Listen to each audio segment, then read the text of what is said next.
இன்னொரு விஷயம் இந்த சந்தர்ப்பத்தில் சொல்லிக்கிறேன்.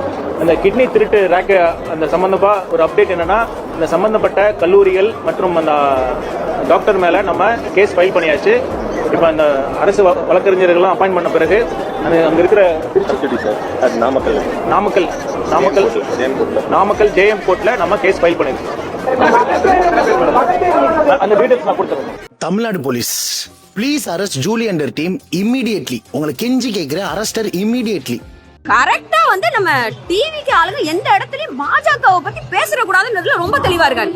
வன்னியரசு அண்ணா பேசும்போது கூட அப்படியெல்லாம் நீங்க சொல்ல கூடாது. நீங்க வந்து அதை இப்படி சொல்லலாம், நாங்க கேட்டு வாங்கலாம் அப்படின்னு சொல்லலாம் அப்படின்னு சொல்றாரு. ஆனா சில விஷயங்கள் கரெக்டா செயல்படுறாரா இல்லையா? தவறுனா தவறுன்னு சொல்லிடுறாரா இல்லையா? அண்ணா இன்னும் அந்த மேயர் பிரியா மேட்டர்ல பாத்தீங்களா என்ன சொன்னாருன்னு? அண்ணா நான் என்ன சொல்றேன், தவறுனா தவறுன்னு சொல்ற தப்பு இல்ல. ஒன்றிய அரசை கண்டித்து ஏன் வார்த்தை வர மாட்டேங்குது? அப்ப நீங்க யாரோட கூட்டணியில இருக்கீங்க? நீங்க இவ்வளவு நாள் நீங்க தமிழ்நாட பத்தி பேசுறீங்க, நீங்க நினைச்சிட்டு இருக்கீங்க நான் உத்தரப்பிரதேச பத்தி பேசிக்கிட்டு இருக்கேன். உத்தரப்பிரதேச பத்தி? ஆமாடா, இங்க உத்தரப்பிரதேசமா தானே ஆட்சி நடக்குது. இது தமிழ்நாடுங்க ஐயா. பழைய காலத்து ஆர்எஸ்எஸ் டெக்னிக்லாம் கொண்டு வந்து ஒரு ஆட்சி நடக்குது. ஓகேயா?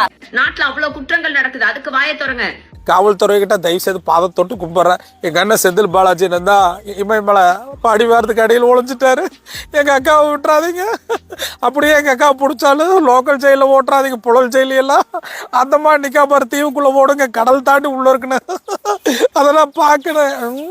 ஹாய் ஃப்ரெண்ட்ஸ், இன்னைக்கு ஃபிளாஷ் நியூஸே வந்து திமுக ஆளுங்க ரொம்ப கேவலமா பேசுறாங்கன்றது தான். அவனுக்கு இன்னைக்கு வரைக்கும் இப்ப வரைக்கும் ஏங்க இது நடந்ததுக்கு நான் வந்தது ஒரு காரணம் ஆயிடுச்சுன்ற வருத்தம் எனக்கு இருக்குன்ற ஒரு வார்த்தை அவன் எங்கேயாச்சும் ஒரு மேடையில சொல்லிருக்கானா?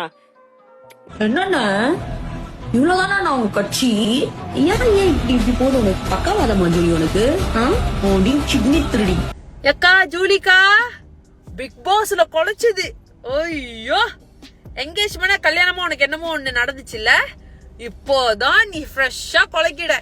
இல்ல எங்க வீட்டு பக்கம்லாம் நாய் குலைச்சதுன்னா இந்த ஜூலி பிஸ்கெட் எடுத்து கொஞ்சம் போடு பாடு, அது குலைச்சிக்கிட்டு இருக்கு அப்படின்னு சொல்லுவாங்க. இப்ப இங்க ஜூலியே குலைச்சிக்கிட்டு இருக்கு.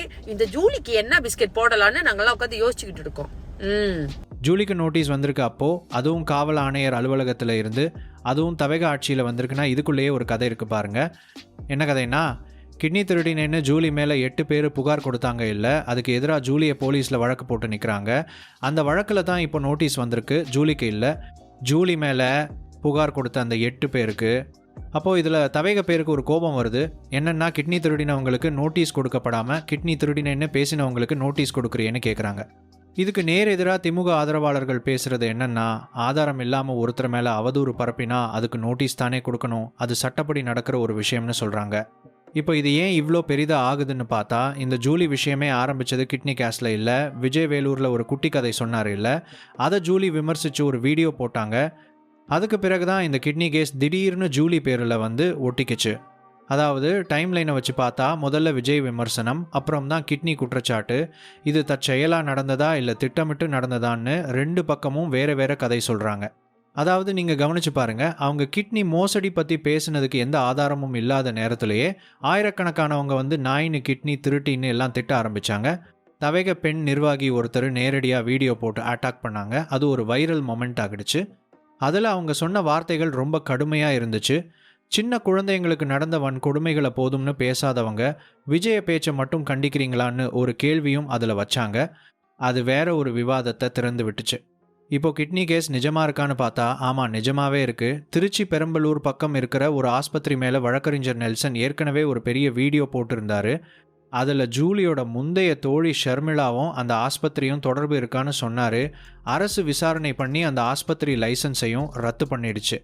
இதுக்கு பின்னாடி இருக்கிற ரியல் கதை என்னென்னா, நாமக்கல் பள்ளிப்பாளையம் பக்கம் ஏழை விசைத்தறி தொழிலாளர்கள், குறிப்பாக பொருளாதார சிரமத்தில் இருக்கிற பெண்களை புரோக்கர்கள் ஆசை காட்டி கிட்னி கொடுக்க வச்சாங்க. கொடுத்தவங்களுக்கு 1 லட்சம் 2 லட்சம் மட்டும் கொடுத்துட்டு தேவைப்படுறவங்க கிட்ட இருந்து 10-15 லட்சம் வரைக்கும் வாங்கியிருக்காங்க. இதில் சில ஆபரேஷன்கள் தோல்வி அடைஞ்சு உயிரிழப்பும் நடந்திருக்கான புகார். இது ரொம்ப சீரியஸான விஷயம், இதில் எந்த சந்தேகமும் இல்லை. ஆனால் இதில் ஜூலி எங்கே வர்றாங்கன்னு பார்த்தா, ஜூலி நேரடியாக இந்த மோசடிக்குள்ளே இருக்காங்கன்னு எந்த அரசு அறிக்கையும் இதுவரைக்கும் உறுதி பண்ணலை. சார்ஜீட்டில் ஜூலி பேர் இருக்கான்னு கூட தெளிவாக யாருமே உறுதிப்படுத்தலை.